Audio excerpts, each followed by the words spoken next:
একটি মাত্র ডিম দিয়ে অসাধারণ একটি সফট কেক বানিয়েছি। আশা করি সবার কাছে অনেক ভালো লাগবে আজকের কেক রেসিপিটা। হ্যালো এভরিওয়ান, আসসালামু আলাইকুম। সবাই কেমন আছেন? আলহামদুলিল্লাহ, আমরাও ভালো আছি। তো দেখুন কতটা সুন্দর হয়েছে। আসলে এরকম নরম তুলতুলো কেক দেখলে আর নিজের হাতে বানানো জিনিস দেখলে কিন্তু মনটা আনন্দে ভরে যায়। তো দেখুন আমার কিন্তু ছোটো কিছুটা কেক খেতে অনেক পছন্দ করে। তো আমি যখন সময় পাই তখন নিজেই বানিয়ে খাওয়ানোর চেষ্টা করি, যখন পাই না তখন বাইরে থেকে এনে খাওয়ানো হয়।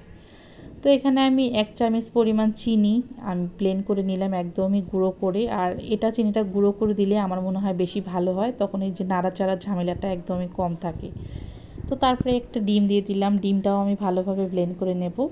তো ব্লেন্ডার হলে হয় কি, মানে বেশি কিন্তু ওই নাড়াচাড়াটা করতে হয় না, সহজেই হয়ে যায়। আর ব্লেন্ডার ছাড়াও কিন্তু এটা কিন্তু আমরা সবাই পারবো, একটু নাড়াচাড়া বেশি একটু করতে হয়, যাই হোক। তো এই যে একটা হ্যান্ড উইচ দিয়ে আমি এটা ভালোভাবে নাড়াচাড়া করে মিক্সড করে নিচ্ছি। আর এখানে পরিমাণ অনুযায়ী তেল দিয়ে দিলাম। তেলটা কিন্তু কোনো রকম মাপ দিয়ে নিচ্ছি না, যেহেতু একটা ডিমের কেক, খুব বড় হবে না, একদম বিশাল, এজন্য কোনো পরিমাণ অনুযায়ী তেল দিলাম না, এমনিতে নিজের করে দিয়ে দিলাম, মানে মাপ অনুযায়ী দিলাম না, পরিমাণ অনুযায়ী দিয়ে দিলাম। তারপরে আমি এখানে লেবু রস দিয়ে দিলাম 1 চামচের মতো। লেবু রসটা দেওয়ার কারণে কিন্তু এটা কোনো রকম ভ্যানিলা দেওয়া লাগবে না, সুন্দর একটা স্মেল আসবে। আর ডিমের যে বাজে স্মেলটা আছে ওটা চলে যাবে। তো তারপরে 1 চামচ পরিমাণ আমি দিয়ে দিলাম এখানে ময়দা, হাফ চামচ পরিমাণ দিয়ে দিলাম হচ্ছে বেকিং পাউডার এবং বেকিং সোডা, স্বাদ অনুযায়ী দিয়েছি একটু লবণ। দিয়ে এটা ভালোভাবে নেড়েচেড়ে নিলাম। নিয়ে এখানে একটা এই যে গ্রেটার দিয়ে কিছুটা লেবুর খোসা আমি গ্রেট করে দিয়ে দিলাম। এটা দিলে ভালো, না দিলেও চলবে, যেহেতু লেবু রস দিয়েছেন তো আমি এটা একটু দিয়ে দিলাম। দিয়ে তারপরে এদিকে পাতিলটা আমি মনে করেন যে একদম ফাঁকা পাতিলই 5 মিনিট গরম করে নিয়েছি। তারপরে একটা বাটি নিয়েছি, বাটিতে গোল করে একটা কাগজ দিয়ে তেল ব্রাশ করে দিয়েছি। দেওয়ার পরে বেটারটা দিয়ে এখানে আমি 30 মিনিট একদমই মিডিয়াম লো আছে রাখছিলাম। রাখার পরে দেখুন কত সুন্দর একটি কেক হয়েছে। তো কাঠি দিয়ে আমি চেক করে নিচ্ছি যে কোনো রকম কাঁচা রয়ে আছে নাকি। না, একদমই পারফেক্টভাবে হয়েছে। আর কেকটা চারপাশ দেখেই বুঝতে পারছেন একদমই বেকারির মতোই কিন্তু কালারটা চলে এসেছে।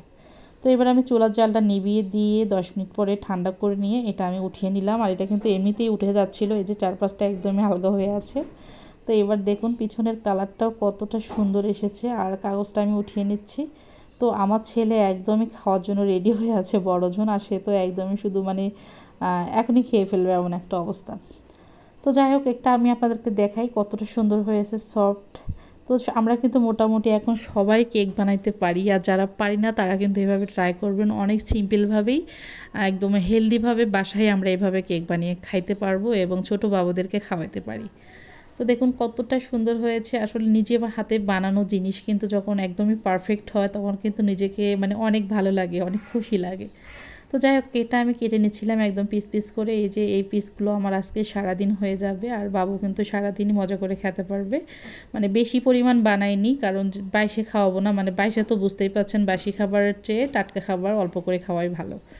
তো দেখুন অনেক সুন্দর হয়েছে। তো কেমন লাগলো আজকের ভিডিওটি সবাই কমেন্ট করে জানাবেন, ভালো লাগলে শেয়ার করে পাশেই থাকবেন। সবাই ভালো থাকেন, আল্লাহ হাফেজ।